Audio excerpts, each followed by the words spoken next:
And finally, new rule, no cash prizes for snitching. As I'm sure you've heard, Texas just passed America's harshest abortion law, which includes the idea that anyone even helping a woman get an abortion, like the Uber driver who takes her to the clinic, can be sued by random citizen snitches for up to $10,000. Yes, finally a way to tap into that vast reserve of Uber driver wealth. Jesus, when did West Texas become East Germany? Even if you hate sluts and love money, you have to admit bounty hunting people who help pregnant women is a little un-American. Also, you're working too hard, Texas. This is 2021. You don't have to pay people to snitch. America's snitch nation now. They'll happily do it for free. It's okay. It's okay. Who's with this group? Being a snitch, now it's not a bad thing. Oh, it used to be. Used to be one of the first things we taught children. Nobody likes a tattletale. But now, virtually any public accomplishment comes with the obligatory follow-up snitch story a few days later. Like what happened with that sad schmuck who was supposed to host Jeopardy! But fortunately, the honor of game shows was preserved when Squeal Team 6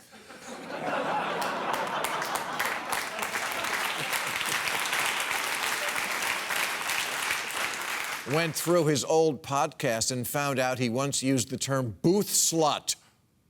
Whatever the fuck that means. I'm sorry, Mike, but we, the perfect people who have never made a mistake, we just can't let society be sullied by horrible people like you. Bye-bye.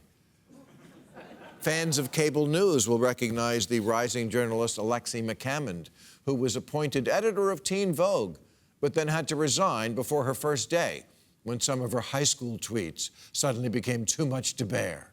Tweets like, now Googling how to not wake up with swollen Asian eyes. And, you're so gay. And her resignation was endorsed by the hierarchy of the magazine, including the senior social media manager, Christine Davitt. Good for you, Christine. You helped catch the Zodiac Killer.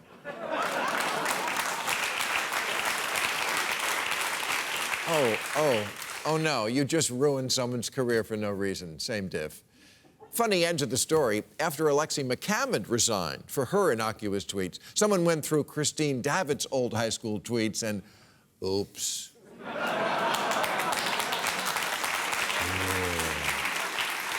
Seems she tweeted the N-word twice to a white friend in 2009. Bye-bye. You know, this is why I'm a little hopeful that this purity purge may end, because it's starting to eat its own. ESPN reporter Rachel Nichols was a feminist success story, but when she complained in a private telephone call about ESPN's crappy long-time record on diversity and expressed her view that she felt like she was being sacrificed by the network so they could make up for that crappy long-time record on diversity, the call was leaked and she was toast. Now, in addition to the fact that a person shouldn't have to love getting fired, even if it does achieve more equity, this was a private call. Does private mean anything anymore? Apparently not. Even sadder, this love of snitching seems to be one of the few areas that is now truly bipartisan. Snitch Nation isn't about what side you're on. It's about this mindset where everyone is an amateur secret policeman and tattling is a virtue. The woke side of the internet thinks going through someone's old MySpace account makes them part of the resistance. It doesn't, it makes you a punk.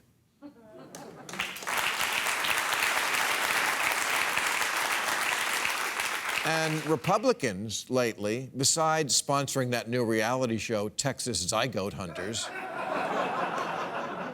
have been encouraging college students to whip out their phones to record and report professors who espouse leftist ideas. As always, these snowflakes fall just as hard on the right as they do on the left.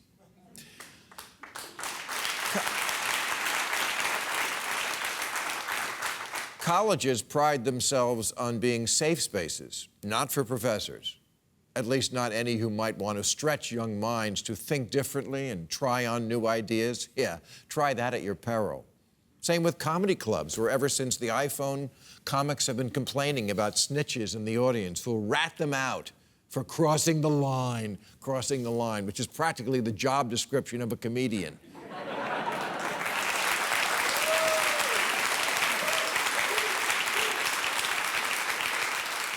Comics are joking constantly. Even some people who aren't comics do that. And if you're lucky enough in life to be around people like that, I'm sure you know, they can't all be gems.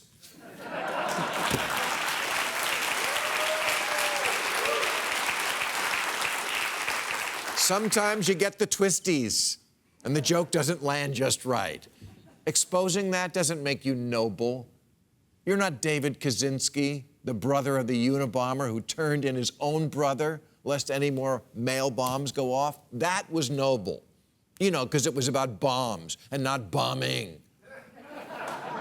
There's a real difference between the Unabomber and the editor of Teen Vogue. For one thing, the Unabomber made some good points.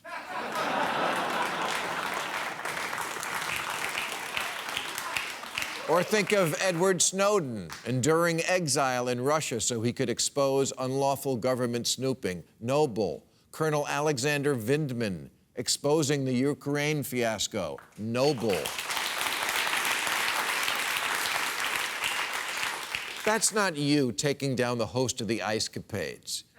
You're a loser with Wi-Fi and all the time in the world to listen to long-forgotten podcasts. You're not a journalist. You're just a creepy little rat. Go to Texas and catch a runaway embryo.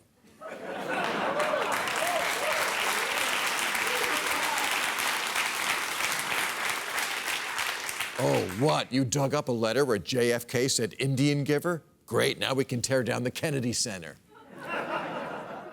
You know what? I don't want to live in Snitchlandia, where you can't trust your neighbors and you're always looking over your shoulder. A land of Karens and Gladys Kravitzes, ruled by citizen informants, where Republicans sue you for your sex life and Democrats get you fired for a Halloween costume, and then we all go home and applaud ourselves for our courage.